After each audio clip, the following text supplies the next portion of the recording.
Hello friends, welcome to my YouTube channel. In this video I will show you how to use XLOOKUP.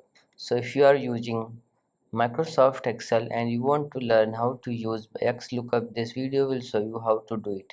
Here you will see I have created a sales report. This is my employee name, this is location, date of joining and total sale. Okay, then here you will see I have created this table also, and when I change any value, okay, here we'll see if I change any value, I want to find out Virat Kohli's location and date of joining and his cell, you will see it will change automatically, okay, according to the.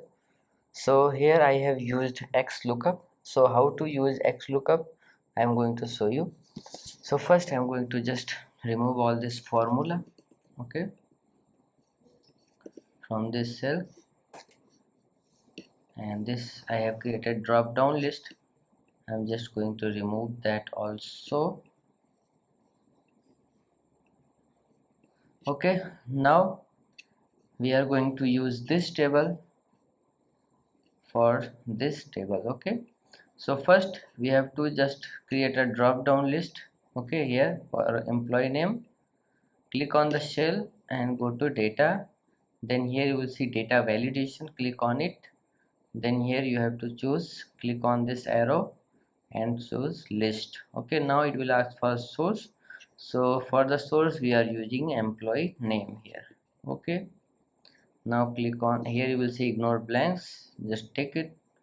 Okay, both tick mark and apply. Now you will see drop down list has been created. Okay, then here we have to apply XLOOKUP formula. Okay, in this cell, in this cell and in this cell. So what you have to do now, I am going to just equals to XLOOKUP. Okay, this is the formula. Now it will ask for lookup value, so lookup value will be this. Now comma, now it will ask for lookup array, so lookup array will be the employee name. Okay, then comma, now it will ask for return array, so return array will be the location. Okay, because I want that location will appear if I choose anything here, location will appear here, so you have to choose location. Okay, then bracket close,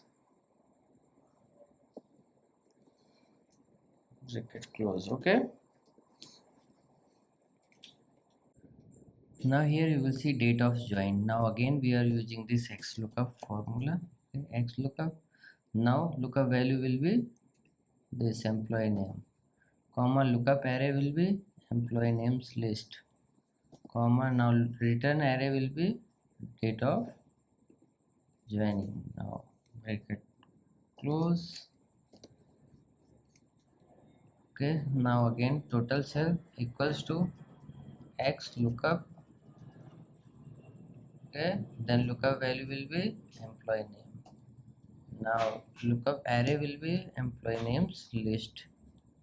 Now return array will be total sale. So like this you can use XLOOKUP in Excel. So if you like this video, please like my video and also subscribe my channel for more videos like this. Thanks for watching.